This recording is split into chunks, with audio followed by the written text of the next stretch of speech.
నమస్కారం అండి అందరికీ. మీరు చూస్తున్నారు మమతల కోవెల. నేను మీ మమతాని. ఈ వీడియో వచ్చి ఉగాది రోజుది. మేము ఉగాది ఎలా సెలబ్రేట్ చేసుకున్నామో మీకు చూపిస్తాను.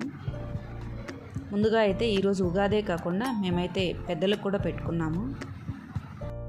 అందుకోసంగా తెల్లవారుజామున అయితే లేచాను. లేచి ఇల్లు వాకిలు బాగా శుభ్రం చేసుకొని కల్లాప అయితే చల్లుకున్నాను. ముగ్గులను కూడా వేసుకొని ఎర్రమట్టినైతే పూసుకుంటున్నాను. తర్వాత పసుపు కుంకుమతో బొట్లు అయితే పెట్టుకున్నాను.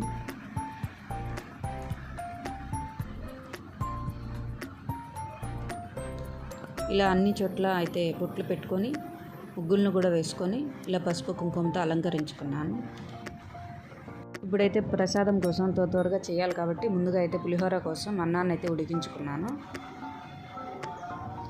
అటువైపు కూడా బెల్లపన్నం కోసం అన్నాన్ని అయితే ఉడికించుకున్నాను. ఈలోపు పులిహోరకైతే రైస్ అయితే ఉడికిపోయింది. ఇప్పుడు బెల్లపన్నంలోకి కాజును వేయించుకోవడానికి కొద్దిగా నెయ్యి వేసి కాజు కొద్దిగా ద్రాక్షను కూడా వేసుకొని వేయించుకున్నాను.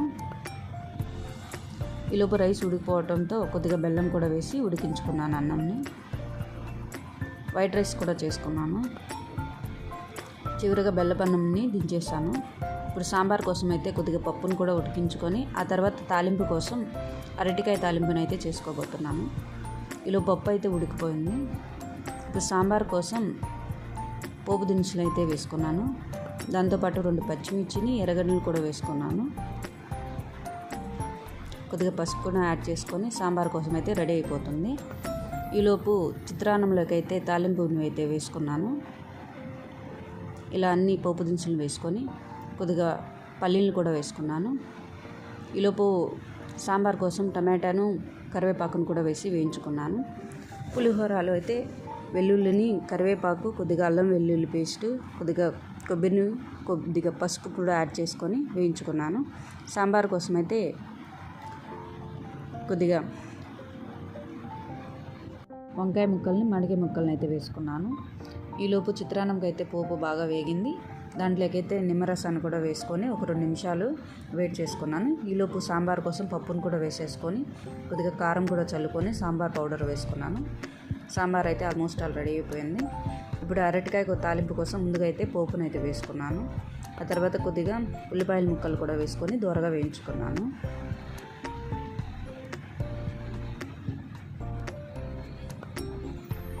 అరటికాయ తాలింపు కూడా అయిపోయింది. ఈలోపు రసం కూడా పెట్టేసుకున్నాను. అన్నం చల్లారింది కాబట్టి పులుసును కూడా వేసుకొని అన్నంని కలుపుకున్నాను, చిత్రాన్నంని. ఈలోపు గారెల పిండి కూడా రుబ్బుకొని ముందుగానే పక్కన పెట్టుకొని ఇప్పుడు గారెలు అయితే వేసేసుకున్నాను. గారెలు కూడా అయిపోయాయి. తర్వాత దోశలను అయితే వేసుకున్నాను. ఇప్పుడు వంటలు అయితే ఆల్మోస్ట్ ఆల్ అయిపోయాయి. ముందుగానే మా వాళ్ళైతే గుమ్మానికి తోరణాలు అయితే కట్టేసి రెడీగా పెట్టారు. నేనైతే పటాలకైతే పసుపు కుంకుమను అయితే పెట్టుకున్నాను. ఇది మా తాతయ్య ఫోటో. దానికి కూడా పసుపు కుంకుమను అలంకరించుకున్నాను. ఆ తర్వాత పటాలకి ఇలా పువ్వులతో నింపుకున్నాను. మేము పెద్దలకు ఎలా పెట్టుకుంటామో చూపిస్తాను. ముందుగా అయితే ఒక పీటను అయితే పెట్టుకొని దాని మీద ఒక బ్లౌజ్ పీస్ని వేసుకుంటాము. దాని మీద కొద్దిగా బియ్యం కూడా వేసుకొని ఇలా ఒక కలశాన్ని అయితే పసుపు కుంకుమతో రెడీ చేసుకుంటాము. ఇలా పసుపు అంతా చుట్టూ పూసేసి నామాలు తీసి కుంకుమని పెట్టుకుంటాము. ఈ విధంగా అయితే అలంకరించుకుంటాము కలశానికి. ముందుగానే ఆ కలశం నిండా నీరు అయితే పెట్టుకొని దాంట్లో కొద్దిగా గంధము కుంకుమ ఒక బిళ్ళ రూపాయి బిళ్ళ కానీ 2 రూపాయల బిళ్ళ అయినా వేసుకొని దండం పెట్టుకొని ఆ బియ్యం పైన అయితే ఈ కలశాన్ని పెట్టుకుంటాము. నేనైతే అలాగే చేశాను. ఇప్పుడు చుట్టూ 2 పక్కలను అయితే దీపాలను అయితే పెట్టుకొని నూనె వేసుకొని ఒత్తులను అయితే వెలిగించుకోవడానికి రెడీ చేసుకుంటున్నాను. ఇప్పుడు ఆ కలశం మీదే బట్టలు పెట్టుకుంటాము. మేము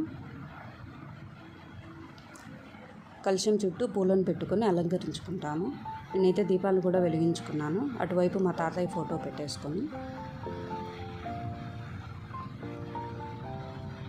ఇలా దీపాలన్నీ వెలిగించుకున్న తర్వాత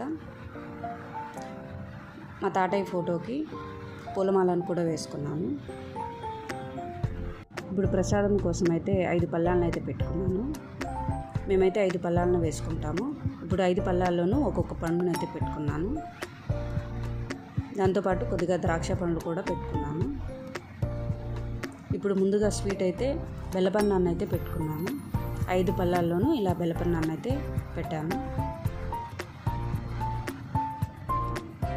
వైట్ రైస్ని కూడా పెట్టేసుకున్నాను. ఇలా 5 పళ్ళాల్లోనూ కొద్దిగా పెట్టేసుకున్నాను. దాంతోపాటు పులిహోరాను కూడా పెట్టుకున్నాను.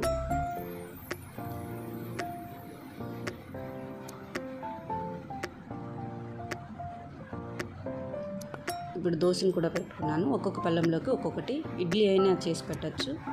దాంతోపాటు గారెలు కూడా ఒక్కొక్క పళ్ళెంలో 5 పళ్ళాల్లోనూ పెట్టేసుకొని, దాంతోపాటు సాంబార్ చేసాం కదా, దాన్ని కూడా కొద్దిగా వేసేసుకున్నాను. ఇలా మనం ఎన్ని ఐటమ్స్ వేసినా 5 పళ్ళాలను కొద్దిగా పెట్టేసుకోవాలి. ఇప్పుడు తాలింపుని కూడా వేసి పెట్టుకున్నాను.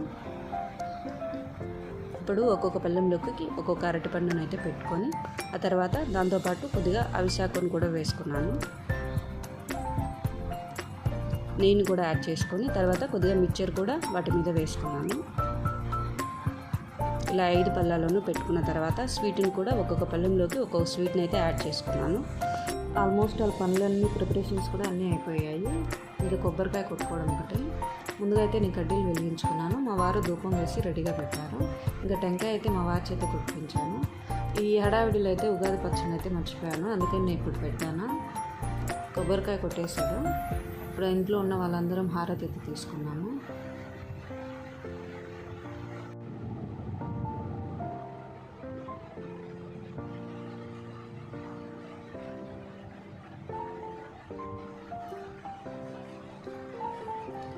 ఈ విధంగా అయితే మా తాతయ్యకి రోజు పెట్టుకున్నాము ఉగాది రోజున.